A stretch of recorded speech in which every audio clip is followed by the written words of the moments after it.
अस्सलाम वालेकुम viewers, welcome back to my channel. तो आज की वीडियो में हम ग्रेड 10 से लेक्चर नंबर 3 के बारे में पढ़ेंगे। केमिकल इक्विलिब्रियम चैप्टर का नाम है, जिससे हम लेक्चर नंबर 3 पढ़ेंगे। तो वीडियो को स्टार्ट करने से पहले जो चैनल में नए हैं वो चैनल को सब्सक्राइब करना ना भूलिएगा। टॉपिक हमारा आज का क्या है? टॉपिक है हमारा कंडीशंस फॉर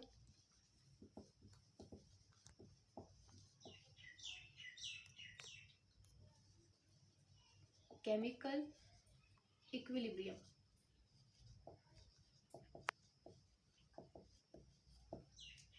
अच्छा, केमिकल इक्विलिब्रियम क्या होता है? इससे जो प्रीवियस लेक्चर्स थे मैं उसमें आपको बता चुकी थी, तो जिसने वो लेक्चर्स नहीं देखे, लिंक डिस्क्रिप्शन बॉक्स में दे दिया गया है, वहाँ पे जाके चेकआउट कर ले। कंडीशंस फॉर केमिकल इक्विलिब्रियम आपके पास क्या है कि मैंने आपको बताया था रिवर्सिबल रिएक्शन में केमिकल इक्विलिब्रियम स्टेज जो है वो कहाँ पे आती है? रिवर्सिबल रिएक्शन में, ठीक है। तो रिवर्सिबल रिएक्शंस ऐसे रिएक्शंस जो फॉरवर्ड डायरेक्शन और बैकवर्ड डायरेक्शन दोनों में जाए, ठीक है, यानी रिएक्टेंट प्रोडक्ट बना सके और प्रोडक्ट अगेन रिएक्टेंट को बना सके, तो ऐसे रिएक्शंस को आप क्या कहते हो? Reversible reaction. और रिवर्सिबल रिएक्शंस में एक स्टेज आती है जहाँ पे फॉरवर्ड रिएक्शन और बैकवर्ड रिएक्शन का रेट सेम हो जाता है, यानी जिस स्पीड से रिएक्टेंट मिलके प्रोडक्ट बना रहे होते हैं उसी स्पीड से प्रोडक्ट जो है उसको क्या करता है? रिएक्टेंट में कन्वर्ट होता है। उस स्टेज का नाम हमने क्या कहा था कि वो केमिकल इक्विलिब्रियम है, ठीक है। अब लेट्स सपोज कोई भी रिएक्शन है, मैं आपको ये देती हूँ, N2H2 goes to form 2NH3। ये एक रिवर्सिबल रिएक्शन है। इसमें नाइट्रोजन और हाइड्रोजन मिलकर क्या बना रहे हैं? अमोनिया। कंडीशंस इसकी क्या है कि 400 डिग्री टेम्परेचर होगा और 200 atm प्रेशर। इस कंडीशन पे ये दोनों रिएक्टेंट आपस में रिएक्शन करेंगे और अमोनिया बनाएंगे। अब ये रिवर्सिबल रिएक्शन है। डबल एरो का मतलब क्या है कि रिएक्टेंट प्रोडक्ट बना रहे हैं, प्रोडक्ट अगेन रिएक्टेंट को बना रहा है, ठीक है। तो ये रिवर्सिबल रिएक्शन है। अब इस पे एक स्टेज ऐसी आती है जिसमें जिस स्पीड से नाइट्रोजन और हाइड्रोजन आपस में मिलकर अमोनिया बना रहे हैं उसी स्पीड से अमोनिया डिकम्पोज होकर नाइट्रोजन और हाइड्रोजन को बनाता है, ठीक है। उस स्टेज का नाम, उस टाइम पीरियड, उस स्टेट को हमने क्या कहा था? Chemical equilibrium. यानी ये रिएक्शन इक्विलिब्रियम स्टेज पर आ गया है, ठीक है। और इक्विलिब्रियम स्टेज पर मैंने आपको क्या बताया था कि rate of forward and rate of backward reaction क्या हो जाएगा? Same. Rate of forward reaction short form में लिख रही हूँ, and rate of reverse reaction क्या हो जाता है? इक्वल हो जाता है। लेकिन concentration of product and reactant क्या हो जाती है? Concentration of reactant and product क्या हो जाती है? कांस्टेंट हो जाती है।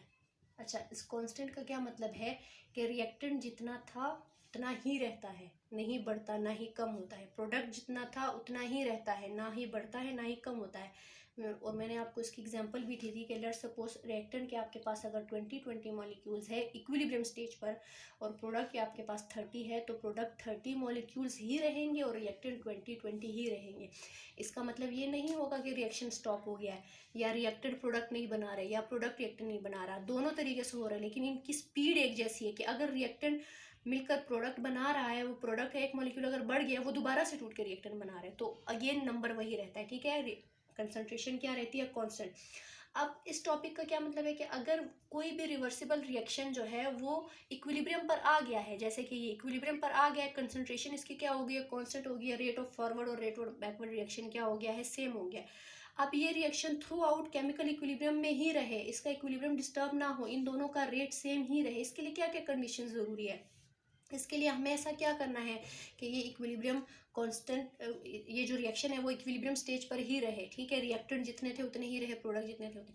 उसके लिए फर्स्ट कंडीशन क्या है कि टेम्परेचर ऑफ रिएक्शन क्या रहे? Must be constant. Temperature of the reaction must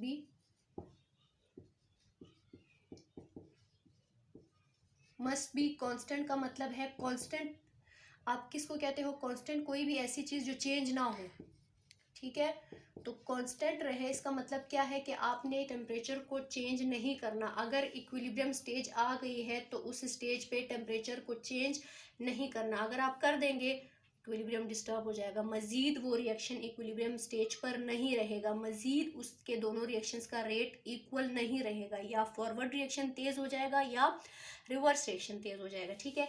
इसके बाद प्रेशर या वॉल्यूम वो भी क्या रहे? Constant. And the third one is concentration of the reactant and product. Concentration of both the reactant and product must be constant. ठीक है, if you impose change in any of them, अगर आप इसमें से किसी एक को भी चेंज कर देते हैं तो वो रिएक्शन क्या होगा, मजीद केमिकल इक्विलिब्रियम पर नहीं रहेगा, उसका केमिकल इक्विलिब्रियम डिस्टर्ब हो जाएगा। यानी कि या तो रेट ऑफ फॉरवर्ड रिएक्शन तेज हो जाएगा या रेट ऑफ बैकवर्ड रिएक्शन तेज हो जाएगा। ठीक है, और वो इक्विलिब्रियम स्टेज पर नहीं रहेगा। ठीक है, इक्विलिब्रियम पर अगर उस रिएक्शन ने रहना है उसके लिए ये तीन कंडीशंस मस्ट है कि इन तीनों में से आप किसी चीज़ को भी चेंज ना करें। इक्विलिब्रियम को आप कि कोई भी रिएक्शन जो है वो इक्विलिब्रियम स्टेज पर आ गया है, आप इसको कैसे रिकॉग्नाइज कर सकते हैं? सबसे पहले तो आपको ये पता है कि अगर कोई भी केमिकल रिएक्शन इक्विलिब्रियम पर आ गया है, इसकी सबसे बड़ी इंडिकेशन क्या है? इसकी सबसे बड़ी इंडिकेशन ये है कि कंसंट्रेशन ऑफ रिएक्टेंट और प्रोडक्ट क्या हो गई है, कांस्टेंट हो गई है। वो रिएक्शन चलता जा रहा है, आप हर इंटरवल पे, हर टाइम पे उसमें रिएक्टेंट और प्रोडक्ट की कंसंट्रेशन को क्या करें, डिटरमाइन करें, थोड़े थोड़े देर बाद, थोड़े थोड़े देर बाद। ठीक है, अब अगर ऐसा आ गया कि आप एक्सपेरिमेंटली उसको डिटरमाइन कर रहे हैं और वो कंसंट्रेशन सेम ही आ रही है, यानी 20 पे आके आप रिएक्टेंट की कंसंट्रेशन 20 आ गई है, जस्ट एक एग्जांपल है। ठीक है, और प्रोडक्ट की कंसंट्रेशन क्या आ गई है, 30 आ गई है, रिएक्टेंट की 20 आ गई। अब आप जितनी दफ़ा भी इसको डिटरमाइन करें, जितनी दफ़ा भी एक्सपेरिमेंट करें, रिएक्टेंट 20 ही आएंगे, प्रोडक्ट 30 आएंगे। ये सबसे बड़ी इंडिकेशन है कि इस रिएक्शन में केमिकल इक्विलिब्रियम स्टेज आ गई है। ठीक है, तो केमिकल इक्विलिब्रियम स्टेज आ गई, उसकी सबसे बड़ी इंडिकेशन क्या है कि कंसंट्रेशन ऑफ रिएक्टेंट और प्रोडक्ट क्या हो जाती है, कांस्टेंट। और आप कंसंट्रेशन को कैसे डिटरमाइन करते हो? आप कंसंट्रेशन को आइदर स्पेक्ट्रोस्कोपी, ठीक है, या फिर आप टाइट्रेशन की मदद से क्या करते हो, इसको लैब में प्रैक्टिकली आप इसको डिटरमाइन करते हो कि वो रिएक्शन केमिकल इक्विलिब्रियम पर आया है या नहीं। और ये डिटेल में ये दोनों प्रोसेस आपके लेवल पे नहीं है, ये इंशाल्लाह आप फर्स्ट ईयर में पढ़ेंगे। ठीक है, इसके बाद जो है आपने क्या पढ़ना है, इसके बाद नेक्स्ट टॉपिक आपके पास है कि केमिकल इक्विलिब्रियम कांस्टेंट, किसी भी रिएक्शन के लिए आप उसका कांस्टेंट मालूम करें या फिर उसका यूनिट्स। ठीक है, आप क्या करते हो, chemical equilibrium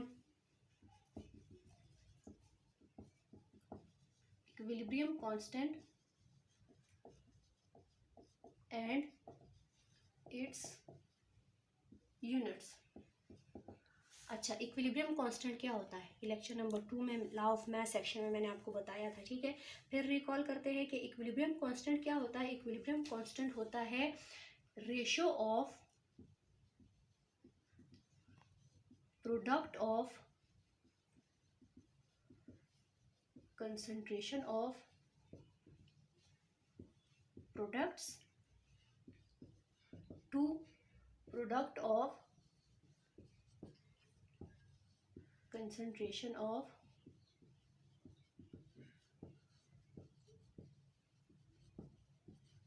reactant। Equilibrium constant को आप रिप्रेजेंट कैसे करते थे, के सी से। ठीक है, और इक्विलिब्रियम स्टेज पे क्या था, ratio of product divided by reactant. अच्छा, ये प्रोडक्ट का क्या मतलब है कि कुछ रिएक्शंस ऐसे होते हैं जिसमें 2 या 2 से ज़्यादा प्रोडक्ट होते हैं, रिएक्टेंट भी 2 या 2 से ज़्यादा होते हैं। ठीक है, उनके लिए क्या कि अगर वो 2 या 2 से ज़्यादा रिएक्टेंट है तो उसमें आप दोनों रिएक्टेंट को अलग अलग रिप्रेजेंट करते हो, अलग स्क्वायर ब्रैकेट्स में रिप्रेजेंट करते हो। ठीक है, इस प्रोडक्ट का मतलब है बीच में प्रोडक्ट का साइन आता है, मल्टीप्लाई का साइन आता है, प्लस माइनस का साइन नहीं आता। ठीक है, इस प्रोडक्ट का एक्चुअली यही मतलब होता है। ठीक है, और ये जो दूसरा प्रोडक्ट मैंने लिखा है इसका मतलब होता है रिएक्शन का प्रोडक्ट, जो यील्ड करके जो चीज़ बन रही है। ठीक है, तो अब ये देखिए इक्विलिब्रियम कांस्टेंट आपके पास क्या होता है इक्विलिब्रियम स्टेज पे। ठीक है, मस्ट, ये आपने आगे मस्ट लिखना है, to the concentration of reactant at equilibrium stage. Equilibrium stage पे प्रोडक्ट की concentration, ratio of product over reactant, उसको आप क्या कहोगे, इक्विलिब्रियम कांस्टेंट या केसी कहोगे। ठीक है, अब केसी कैसे डिटरमिन करते हैं ये भी मैं आपको लेक्चर नंबर 2 में बता चुकी थी। आज हम पढ़ेंगे कि इसकी यूनिट्स कैसे डिटरमिन करते हैं। ठीक है, साथ भी केसी एक्सप्रेशन कैसे लिखते हैं वो भी आपको समझ आ जाएगा। ठीक है, लेट सपोज एक रिएक्शन है, अभी जो मैंने एग्जाम्पल में एक रिएक्शन लिखा उसी को फॉलो करते हैं और उसी को लेकर चलते हैं कि क्या है, नाइट्रोजन जो है हाइड्रोजन के साथ मिलकर अमोनिया बना रहा है। अब इस रिएक्शन, ये रिएक्शन आपको दे दिया गया है। ठीक है, और रिएक्शन क्या हो रहा है कि 400 डिग्री टेम्परेचर चाहिए होता है इसके लिए और 200 atm प्रेशर चाहिए होता है। ठीक है, अब इसमें क्या हो रहा है, इस रिएक्शन में आपको क्वेश्चन दे दिया गया, ये रिएक्शन दे दिया गया है और नीचे लिखा हुआ है डिटरमाइन इट्स केसी यूनिट।